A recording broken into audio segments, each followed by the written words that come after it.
सीमा को भी अपने ससुराल में आए कुछ ही दिन हुए थे। उसने अभी तक सही से अपने घर वालों को जाना समझा भी नहीं था कि उसे पता चलता है कि घर में कुछ रिश्तेदार आ रहे हैं। बहू, रोहित से बोलकर मैंने सब्जियां मंगवा दी है और राशन भी भरवा दिया है। कल तेरे दूर के चाचा जी और चाची जी आ रहे हैं। वो दोनों ना खाने पीने के बहुत शौकीन है। गांव से आ रहे हैं, तो उनका अच्छे से ख्याल रखना। अगर उन्हें कुछ भी कमी नजर आई तो पूरे गांव में शोर मचा देंगे कि उमा बहू भी लाई तो ऐसी लाई जिसे कुछ करना ही नहीं आता। माँ जी, आप टेंशन मत लीजिए। मुझे खाना बनाना बहुत अच्छे से आता है और मेरी माँ ने मुझे घर के सारे काम सिखाए हैं। मैं कोई कमी नहीं होने दूंगी उनके स्वागत में। सीमा ये सोचकर निश्चिंत थी कि उसे तो घर के सारे काम आते हैं। वो घर आए मेहमानों को बहुत अच्छे से हैंडल कर पाएगी। पर रोहित के दूर के चाचा चाची ऐसे इंसान थे जिन्हें हैंडल कर पाना थोड़ा मुश्किल था। अब क्या था, अगले ही दिन रोहित के चाचा ओम प्रकाश अपनी वाइफ फूलमती देवी के साथ घर आ जाते हैं। अरे भाभी जी, हम तो यहाँ आपकी बहू से मिलने आए हैं। एक दो घंटे में चले जाएंगे। जरा आप अपनी बहू को बुलाइए। आपसे मिलना जुलना होता रहता है। अरे मेरे मिसेस तो स्पेशली बहू से मिलने आई है। वरना आप तो जानती है ना, मेरी मिसेस दूर की यात्रा नहीं कर पाती है। देवर जी, मैं सब जानती हूँ, पर मुझे तो खुशी इस बात की है कि बहू से ही मिलने के लिए आप दोनों मेरे साथ घर तो आए। अभी बुलाती हूँ बहू को। उमा सीमा को बुलाती है। सीमा अपने हाथों में पानी का ग्लास ले आती है और पानी देकर सबसे पहले अपने चाचा ससुर और चाची सास के पैर छूती है। पर तभी ओम प्रकाश हंसते हुए सीमा को टॉन्ट मारता है। माँ भाभी, शहर की बहू लाई हो तुम। तभी तो बहू ससुर के सामने सूट सलवार में आ गई। पैर छुए, पानी दिया, पर एक बार नहीं पूछा कि ससुर जी चाय लोगे या कॉफी।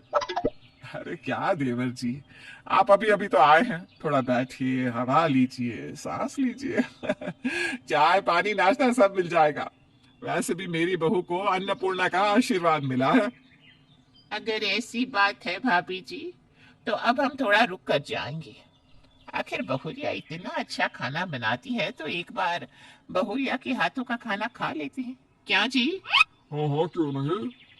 घर आए मेहमानों का ऐसा रवैया देखकर सीमा को बहुत अजीब लगता है। वो रसोई में जाती है। उमा समझ जाती है कि उसकी देवर देवरानी के आने से सीमा को प्रॉब्लम हो गई है। अब वो सीमा से बात करने के लिए रसोई में जाती है। सीमा बहू, तेरे चाचा ससुर और चाची सास गांव के रहने वाले हैं, बताया था ना मैंने तुझे। उनकी बातों को ना अनसुना कर दे। और अब जब उन्होंने कह दिया है कि वो खाना खाकर जाएंगे, तो तू खाने की तैयारी कर ले। माँ जी, माफ करना, मुझे ऐसा कहना तो नहीं चाहिए, पर आपकी देवर देवरानी सच में बहुत अजीब है। आते ही इस तरह की बात कौन करता है? और मुंह खोलकर खाना कौन मांगता है? हमने तो उन्हें रोका भी नहीं और वो खुद रुकने का बहाना ढूंढने लगी। बहू, मैं जानती हूँ उन्हें। मैं खुद ना परेशान हो जाती हूँ इन दोनों से। पता नहीं ये दोनों बिन बुलाए बारातियों की तरह क्यों आ जाते हैं हर बार मेरे घर पर। अब क्या कर सकते हैं, जाने को कह भी तो नहीं सकते ना। कुछ ही घंटे की बात है, बर्दाश्त तो करना पड़ेगा। उमा सीमा को समझाकर एक बार फिर अपने देवर देवरानी के पास जाकर बैठ जाती है, जहां वो उनसे बात करती है और सीमा खाने की तैयारी। ओम प्रकाश को और उसकी बीवी को घर में आए 2 घंटे हो चुके थे। चाय नाश्ते के बाद उन्हें कुछ मिला नहीं, जिस वजह से हंसते हुए एक बार फिर ओम प्रकाश अपनी भाभी से कहता है। वैसे भाभी, शहरी बहू लाकर आपका कोई फायदा नहीं हुआ। आपको ना गांव की लड़की देखनी चाहिए थी रोहित बेटा के लिए। क्या देवर जी, आखिर मेरी बहू में कमी क्या है? मेरी बहू तो बहुत ही सुंदर और संस्कारी है। अरे भाभी जी, आप क्या कह रही हैं? इतनी तारीफ करना सही नहीं है, ऐसे तो बहू सर पर चढ़ जाती है। बहू को जितना डांट कर रखा जाए उतना अच्छा है, और आपकी बहू तो डांट खाने के लायक ही है। मेरी बहू ने गलती की क्या है जो उसे मैं खरी खोटी सुनाऊं? भाभी, हम कुछ कहना तो नहीं चाहते, पर देखो ना, अब जब आप अकेली थी इस घर में, तो हमारे आने पर हमारा स्वागत कितने अच्छे से करती थी। हर आधे घंटे में कुछ ना कुछ खाने को देती थी, हमारे साथ बैठकर बातें भी करती थी। पर आपकी बहू जो मुंह बनाकर रसोई में घुसी, उसके बाद तो उसने अपना सुंदर चेहरा ही नहीं दिखाया। आप लोग मेरी बहू से मिलने के लिए पहली बार आए हैं और आते ही आप लोगों ने उसे ताने दे दिए। बस मेरी बहू अपनी गलती सुधारने के लिए आप लोगों के लिए 56 भोग बना रही है, ताकि आप उसके हाथों का स्वादिष्ट खाना खाकर सो सके। भाभी, 56 भोग खाने का नाम सुनते ही मुंह में पानी आ गया। आज के शहर की बहुएं ऐसा खाना कहाँ बना पाती है। अच्छा, खाने पर हम पहली बार आए हैं और वो खाना बना रही है तो अब हम खा ही लेंगे, वरना बहू को बुरा लगेगा, है ना? अपने देवर और देवरानी की बातें सुनकर उमा भी परेशान हो जाती है। देखते ही देखते रात हो जाती है। सीमा सभी के लिए खाना लगाती है। अरे वाह भाभी, खाने की खुशबू तो बहुत अच्छी है। आहा, खुशबू से तो लग रहा है कि मेरी नाक ही फट जाएगी। मेरा मतलब है खाना बना और खुशबू ना आए। अब एकदम से इतनी अच्छी खुशबू आ रही है ना, तो लगा शायद बहू ने ठीक ठाक खाना बना ही लिया होगा। चाची जी, आपको खाने में कोई शिकायत नहीं मिलेगी। आप एक बार खाकर तो देखिए। खाना बनाने में मैंने महारत हासिल की है। राम राम राम, भाभी जी कैसी बहू है आपकी? अपने मुंह मियाँ मिट्ठू बन रही है। माफ कीजिएगा चाचा जी, मैंने शायद कुछ गलत कह दिया। आप लोग खाइए ना खाना। अरे छोड़िए ना, आप ही बच्चों जैसी हरकत कर रहे हैं। अब बहू शहर की है और शहर की बहुओं के अंदर कहाँ इतने गुण और संस्कार होते हैं। उसने तो हमारे लिए खाना बनाया, यही हम पर एहसान किया है। क्यों भाभी?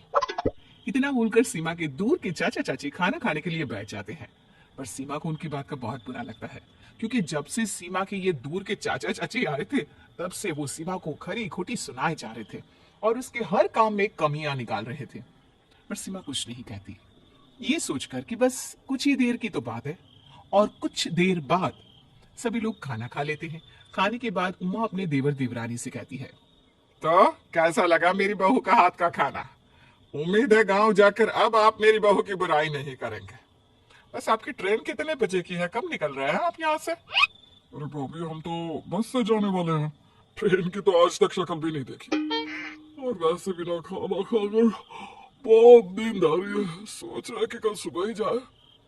हाँ भाभी, मेरी बिना अब जाने की हिम्मत नहीं हो रही। दिल तो कर रहा यहाँ फर्श पर ही फैल जाऊं, पर क्या करूं, इस घर की मेहमान हूं ना। रूम में जाकर ही सोना पड़ेगा। बहू जरा हमारा बिस्तरा तो लगा दो। जी चाचा जी, जी चाची जी, अभी लगा देती हूँ। और अगर कल सुबह का भी मेरे हाथ का खाना अच्छा लगे तो एक दिन और रुक जाना। पता नहीं कैसे रिश्तेदार हैं। हे भगवान, ऐसे रिश्तेदारों से मुझे फिर कभी मत मिलवाना और इन्हें जल्दी से यहाँ से भगाओ ना भगवान। सीमा अपना गुस्सा निकाल नहीं पाती और मुंह बनाकर अपने चाचा चाची के लिए बिस्तर लगाने लगती है। ये सब देखकर उमा समझ जाती है कि सीमा इन दूर के रिश्तेदारों से काफी परेशान हो चुकी है। पर बेचारी उमा भी क्या करती, आखिर उसके घर वो दोनों इतने दिनों बाद आए थे, इसलिए उनकी खातिरदारी तो करनी ही थी। उमा के पास कोई दूसरा रास्ता नहीं था, इसलिए वो अपनी बहू को ही समझा देती है। अगले दिन जब सुबह होती है तो सीमा के चाचा ससुर और चाची सास अंगड़ाइयां लेते हुए उठते हैं, पर उमा दरवाजे में ही खड़ी थी उनका सामान लेकर और कहने लगी। आप जल्दी कीजिए, आपकी बस की टिकट बुक करवा दी है, कहीं बस निकल ना जाइए। चलिए चलिए आइए। अरे पर भाभी, वो चाय। अरे वो सारा बंदोबस्त कर दिया है, गांव में कह दिया है, वो सब रेडी रखेंगे। चलिए चलिए निकलिए। और इस तरह चाचा चाची को उमा जी विदाई दे ही देती है और ये देखकर सीमा अपनी सास के गले लग जाती है।